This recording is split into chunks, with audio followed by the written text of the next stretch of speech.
গ্রীষ্মকালের গরমের রাত। গ্রামের চারদিকে ঘুটঘুটে অন্ধকার, কারণ এই ধান পাকানো গরমের মধ্যেও গ্রামে বিদ্যুৎ নেই। রাত আনুমানিক 11টা। কোলাহলশূন্য রাতে ফাঁকা নির্জন একটা মাঠের পাশেই সদ্য পাকা ধানগুলো হালকা বাতাসে মাথা তুলে নাচছে। এরই মধ্যে গ্রামের দুই তরুণ, রুদ্র আর জয়ন্ত মশারি, টাঙিয়ে রাত কাটানোর প্রস্তুতি নিচ্ছে। এই ধান পাকা গরমের মধ্যে সামান্য বাতাসের আশায় তাদের এই পরিকল্পনা। ছেলে দুটোর বয়স 20 পার করলেও মাথায় 20টা বুদ্ধি আছে কিনা সন্দেহ। এত জায়গা থাকতে এই শেষে কিনা তোকে এই জায়গাটাই বেছে নিতে হলো? পুরো মাঠটা দেখলেই গা ছমছম করবে। বাড়ির ভেতর তো দম বন্ধ হয়ে আসছিল, এখানে অন্তত বাতাস আছে। দেখলে মনটা কেমন শান্তিতে ভরে উঠছে। আজকে রাতটা স্মৃতি হয়ে থাকবে, বুঝলি? যখন বুড়ো হয়ে যাবি তখন নাতিপুতিদের গল্প শোনাতে পারবি। তুই গল্প শোনার কথা বলছিস? এখানে যে অবস্থা, তাতে আমার মনে হচ্ছে নিজেরাই গল্প হয়ে যাব। চারিদিকে তাকিয়ে দেখ, কোনো মানুষজন নেই। বোকার মতো কথা বলিস না তো রুদ্র। মানুষজন নেই বলেই এখানে এসেছি। দুজন গল্প করব আর বেড়ি টানবো।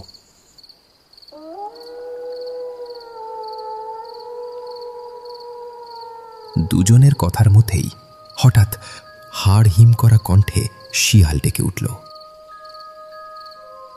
শুনলি? ওটা শিয়ালেরই ডাক তো, নাকি অন্য কিছু রে বাবা? কেমন যেন লাগলো ডাকটা। তুই ছোটবেলা থেকেই ভয় পাস। ভয় পাওয়ার কারণ আছে? ছোটবেলায় এই মাঠ নিয়ে কত কথা শুনেছি। আবার শুরু করলি? লোকজন বলে রাতে নাকি এখানে কারো কান্নার শব্দ শোনা যায়। তাছাড়া ওই বট গাছে একটা লোক নাকি আত্মহত্যা করেছিল। আচ্ছা, কে বলেছে এসব কথা? রঘু কাকা। রঘু কাকা? উনি তো সব কিছুতেই ভূত দেখেন। আচমকা এমন শব্দ শুনে দুজনে একসাথে তাকালো ঝোপটির দিকে। জয়ন্ত টর্চ জ্বালিয়ে আশেপাশে আলো ফেলল। আলো গিয়ে পড়ল শুকনো ঘাসের উপর। কোথাও কিছু নেই। কিছুই তো নেই। বিড়াল টিড়াল হবে হয়তো। বিড়াল এত জোরে শব্দ করতে পারবে? দুজনেই কিছুক্ষণের জন্য চুপচাপ। দূরের তালগাছগুলোর দিক থেকে বাতাসের সঙ্গে ভেসে আসছিল কেমন শোঁ শোঁ আওয়াজ। মাঠের ওপরে মেঘে ঢাকা আকাশ। খানিক বাদে বাদে বিদ্যুৎ চমকাচ্ছিল, কিন্তু তাতে শুধু আলো আর মৃদু শব্দ। জয়ন্ত, আমার কেমন যেন ভালো ঠেকছে না। মনে হয় বাড়ি চলে যাওয়াটাই উচিত। খুঁটিগুলো তো সব রেডি, শুধু মশারিটা টাঙালেই কাজ শেষ। এখন যাবি? দেখ না চারপাশটা, কেমন যেন গা ছমছম করা পরিবেশ। মনে হচ্ছে কিছু একটা ঘটবে। কথার মাঝখানে বিদ্যুৎ চমকালো। বিদ্যুতের এক ঝলক আলোতে মাঠের মাঝখানে চোখে পড়ল এক কালো ছায়া। কিন্তু আলো মিলিয়ে যেতেই সবকিছু স্বাভাবিক। পুরো মাঠ ফাঁকা। দুজনের পা যেন মাটিতে জমে গেল। রুদ্র কাঁপা গলায় বলল, ওইটা কে? কোথায় গিয়ে? কোনো গাছের ছায়া টায়া হবে হয়তো। মিথ্যা বলিস না, মানুষ ছিল। হঠাৎ ঠান্ডা বাতাসের সঙ্গে কারো ফিস ফিস শব্দ ভেসে এলো।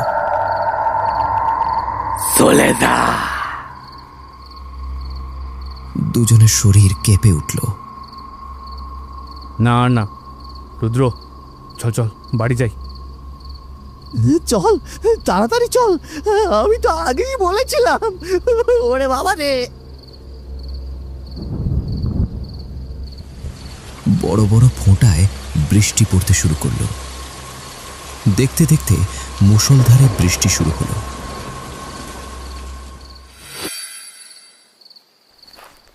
বিদ্যুৎ চমকালেই গ্রামের ফাঁকা রাস্তা কয়েক সেকেন্ডের জন্য সাদা হয়ে উঠছে। সেই আলো অন্ধকারে পথ ধরে কাঁধে একখানা পাটের ব্যাগ ঝুলিয়ে দ্রুত পায়ে হেঁটে চলেছেন পরেশ মাস্টার। তিনি এই গ্রামের প্রাইমারি স্কুলের শিক্ষক। আজ বুঝিয়া শুকনো শরীরে বাড়ি ফেরা হবে না, আশেপাশে কোনো গাড়িও চোখে পড়ছে না। কথা শেষ করতেই হঠাৎ মুষলধারে ঝড় বৃষ্টি শুরু হলো। নিজের শুকনো শরীরটাকে অক্ষত রাখতে পরেশ মাস্টার দৌড় দিলেন সামনের দিকে। গন্তব্য রঘু কাকার চায়ের দোকান। এখান থেকে খানিকটা দূরের পথ। আরে মাস্টার মশাই, একেবারে ভিজে গেছেন দেখি। কি করবো বলো, পথে যে বৃষ্টিতে পড়লাম। বসেন বসেন, চা দি। দাও দাও, এক কাপ গরম চা দাও দেখি।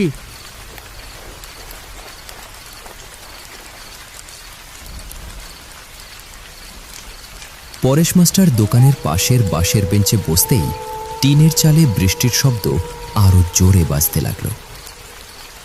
দোকানদার রঘু গরম চা এগিয়ে দিলেন মাস্টারের দিকে। তা এত রাতে কোত্থেকে ফিরতেছেন? মাস্টার মশাই চায়ের কাপে এক চুমুক দিলেন, তারপর রঘু কাকার প্রশ্নের উত্তর করলেন। আসলে শহরে গেছিলাম কাকা। তা কাজ ছিল নাকি? হ্যাঁ, ছেলেটাকে কলেজে ভর্তি করতে। সব কাগজপত্রের কাজ শেষ করতে করতে দেরি হইয়া গেল। আর জানোই তো পথঘাটের অবস্থা, শহরে যানজট, আবার গ্রামে আসবে তো একটু দেরি করলে গাড়ি পাবে না। এই করতে করতেই রাত হয়ে গেল। বেশ বলেছেন, তবে আপনার ছেলেটা কিন্তু বেশ ভালো পড়াশোনা করে। ছেলের প্রশংসা শুনে মাস্টারের মুখে হালকা হাসি ফুটল।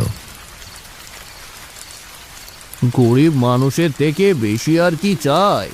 ছেলে মানুষের মতো মানুষ হলেই শান্তি। বাইরে বজ্রপাতের শব্দে দোকানটা কেঁপে উঠল। দোকানদার নিচু গলায় বলল, আজকের রাতটা কেমন জানি লাগছে মাস্টার।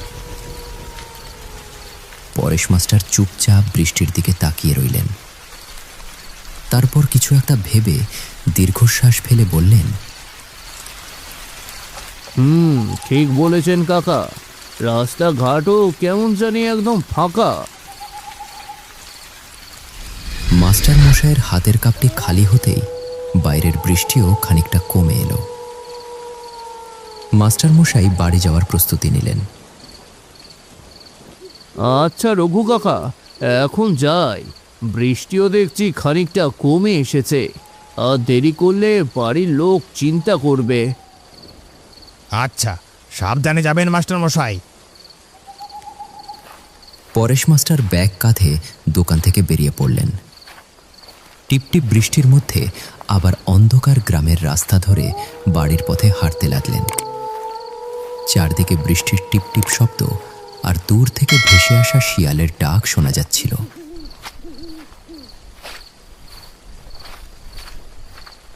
হাঁটতে হাঁটতে পরেশ মাস্টার হঠাৎ একটি ফাঁকা মাঠের সামনে এসে দাঁড়িয়ে পড়লেন। ভ্রু কুঁচকে চোখ দুটো ছোট করে অনেক মনোযোগ দিয়ে কিছু একটা দেখছিলেন। এমন অসময়ে এখানে কে? দূর থেকে ছেলে দুটোকে চিনতে না পেরে তিনি আরও একটু সামনে এগিয়ে যেতেই পরিচিত দুটি মুখ দেখতে পেলেন। দুজনেই মাস্টার মশাইয়ের পুরনো ছাত্র রুদ্র আর জয়ন্ত। দুজনে ফাঁকা মাঠে মশারির মধ্যে শুয়ে গল্প করছিল আর হাসছিল। মাস্টার তাদের দেখে অবাক হয়ে বললেন, কি ব্যাপার, এত রাতে এমন বৃষ্টির মধ্যে তোমরা কি করছো? হঠাৎ তাদের পুরনো স্কুল শিক্ষককে এমন অপ্রত্যাশিতভাবে দেখে দুজনেই তড়িঘড়ি করে বিছানা ছেড়ে বেরিয়ে মাস্টারের সামনে এসে দাঁড়ালো। স্যার স্যার আপনি? হ্যাঁ, আমরা আসলে তোমরা বৃষ্টির মধ্যে এখানে মশারি টাঙিয়ে শুয়ে আছো কেন? পাগল হয়েছো নাকি? বাড়িতে বিদ্যুৎ নেই, গরম লাগছিল, তাই এই ফাঁকা মাঠে একটু বাতাসে গা জিরোতে এসছি। তা ঠিক আছে, তবে এখন তো বৃষ্টি পড়ছে, রাতে ওই ফাঁকা মাঠে থাকা ভালো না। যাও যাও, বাড়ি যাও। স্যার, একটু বসেন না আমাদের সাথে। মাস্টার অসম্মতি জানিয়ে মাথা নাড়লেন। না না, আমি বাড়ি যাব, দেরি হয়ে গেছে। স্যার, থাকতে বলছি থাকুন, নয়তো ভালো হবে না কিন্তু। জয়ন্ত, মাস্টার মশাইকে ছেড়ে দে। না রুদ্র, ওনাকে আজ থাকতেই হবে, আমার কথা শুনতেই হবে। এবার মাস্টার মশাই রেগে গেলেন। বললাম না আমি বাড়ি যাব, তাছাড়া আমি তোমাদের মতো এখন এতটা পাগল হয়নি। মাঠের পাশেই জোরে বজ্রপাত হলো কোথাও। আতঙ্কে গাছে থাকা কাকগুলো কাক কা করতে করতে সবার পাশ দিয়ে উড়ে গেল। তখনই জয়ন্তের মুখের ভাব বদলে গেল। সে হঠাৎ গম্ভীর হয়ে বলল, স্যার, যেখানে সেখানে আপনার জোর চলবে না, আজ আমার কথা চলবে। জয়ন্ত, এসব কি বলছিস? ছোটবেলায় উনি আমাকে স্কুলে অনেক মেরেছেন। মাস্টার একটু থমকে গেলেন। জয়ন্ত, সেই কথা তো অনেক আগে, তুমি ছোটবেলায় অনেক দুষ্টু ছিলে। আগের কথা না স্যার, আপনার সেই মারের কথা আমি এখনো ভুলিনি। তার কণ্ঠ ভারী হয়ে এলো। একদিন আমি দেরি করে স্কুলে গেছিলাম, আপনি সবার সামনে আমাকে দাঁড় করিয়ে মেরেছিলেন। আমি অনেক কেঁদেছি, কিন্তু কিন্তু আপনি আমাকে মেরেই গেছেন। বাতাস হঠাৎ থেমে গেল। জয়ন্তের চোখ লালচে হয়ে উঠল, তার শরীর কাঁপতে লাগলো। রুদ্র চিৎকার করে বলল, জয়ন্ত, তুই থাম। জয়ন্তের শরীর ধীরে ধীরে বদলাতে লাগলো। তার ছায়া যেন লম্বা হতে লাগলো, চোখ দুটো লাল, আর মুখটা অদ্ভুতভাবে পোড়া, যেন কোনো জ্বলন্ত আগুন তাকে ঝলসে দিয়েছে। পরাণ মাস্টার ভয়ে আটকে উঠলেন। জয়ন্ত, কে তুমি? আমাকে আমাকে ছেড়ে দাও। আজ আমি তোকে ছাড়বো না, আজ আমি সেদিনের প্রতিশোধ নেব। জয়ন্তের ভূত ধীরে ধীরে পরাণ মাস্টারের দিকে এগিয়ে আসতে লাগলো। তখনই হঠাৎ সামনে এসে দাঁড়ালো রুদ্র। কিন্তু এ যেন রুদ্র নয়, সেও রূপ নিয়েছে এক ভয়ঙ্কর পিশাচের। না জয়ন্ত, তুই কিচ্ছু করবি না স্যারকে। সে যাই করুক ভুলে যা। উনি যাই করে থাকুক না কেন, উনি আমাদের গরু। তুই আমার পথে বাধা দিবি না। সরে দাঁড়া, সরে দাঁড়া বলছি। আপনি চলে যান স্যার, পালান পালান এখান থেকে। পরেশ মাস্টারের এতক্ষণে আর বুঝতে বাকি নেই এরা আর তার ছাত্র নেই। মাঠের চারপাশে বাতাস ঘুরতে লাগলো, যেন পুরো জায়গাটা শ্বাস নিচ্ছে থেমে থেমে। পরেশ মাস্টার ভয়ে ধীরে ধীরে পিছু হটতে লাগলেন। ঠিক সেই সময় রাস্তার দিক থেকে হারিকেন হাতে দ্রুত পায়ে হেঁটে আসছিল চায়ের দোকানদার রঘু কাকা। সে দূর থেকে দেখল মাঠের মধ্যে দুটি অস্বাভাবিক বিকৃত প্রেতাত্মা পরেশ মাস্টারকে আক্রমণের চেষ্টা করছে। কিন্তু অদ্ভুতভাবে রঘু কাকার চোখে কোনো ভয় নেই। সে অদম্য সাহস নিয়ে জয়ন্ত আর রুদ্রের সামনে এসে দাঁড়ালো। এই জায়গা তোদের জায়গা না, পালা পালা বলছি, পালা, নইলে কিন্তু খুব খারাপ হয়ে যাবে, এই বলে দিলুম। এরপর খুব নিচু স্বরে কয়েকটি অচেনা শব্দ উচ্চারণ করল।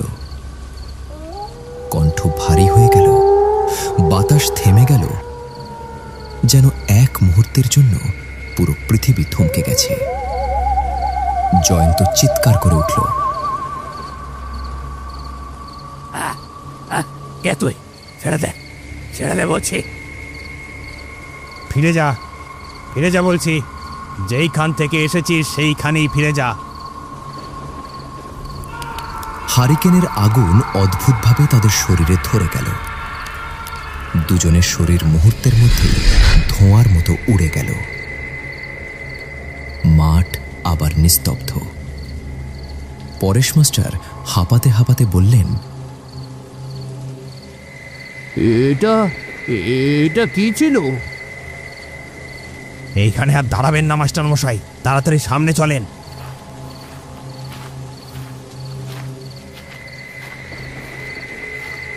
রাতে প্রায় সময়ই আমাকে এ পথ দিয়ে বাড়ি ফিরতে হয়, তাই টুকটাক এসব শিক্ষা শিখে রেখেছিলাম, তা আজ কাজে এলো। দুজনই দ্রুত হাঁটছিলেন বাড়ি ফেরার জন্য। পরেশ মাস্টারের ভেতরের ভয় তখনও পুরোপুরি কাটেনি, কিন্তু ঠিক এই মুহূর্তেই আবার আঁতকে উঠলেন সামনের এক দৃশ্য দেখে। কি কি হয়েছে ওখানে? চলুন তো সামনে গিয়ে দেখি। দুজনে এগিয়ে গিয়ে ভিড় ঠেলে সামনে যেতেই মাস্টারের চোখ স্থির হয়ে গেল। মাটিতে পড়ে আছে দুটি দেহ, আধা পোড়া, কাদা আর বৃষ্টির পানিতে ভেজা। এই দেহ দুটো আর অন্য কারো নয়, একটা রুদ্রের আর অন্যটি জয়ন্তের। মাস্টারের মুখ শুকিয়ে গেল। এ কি? এটা কিভাবে হলো? গ্রামের একজন কাঁপা গলায় উত্তর দিল, মাস্টার মশাই, এদের ওপর বাজ পড়ছিল। দুজনে গরমের মধ্যে মাঠে এসেছিল বাতাসের মধ্যে ঘুমাবে বলে, কিন্তু কিন্তু হঠাৎ বাজ পড়ে আকাশ ফেটে আগুনের গোলা পড়ল তাদের উপরে, আর আর তারপরেই সব শেষ। পরেশ মাস্টার নিথর হয়ে দাঁড়িয়ে রইলেন। পরেশ মাস্টার খুঁজে পেয়েছেন তার সঙ্গে ঘটে যাওয়া ঘটনার কুল কিনারা। পেছনে চায়ের দোকানদারের হারিকেনের আলো ধীরে ধীরে কাঁপছিল। বৃষ্টি তখনও থামেনি, কিন্তু পুরো পরিবেশটা যেন হয়ে উঠেছে আরো ভারী, আরো নিঃশব্দ।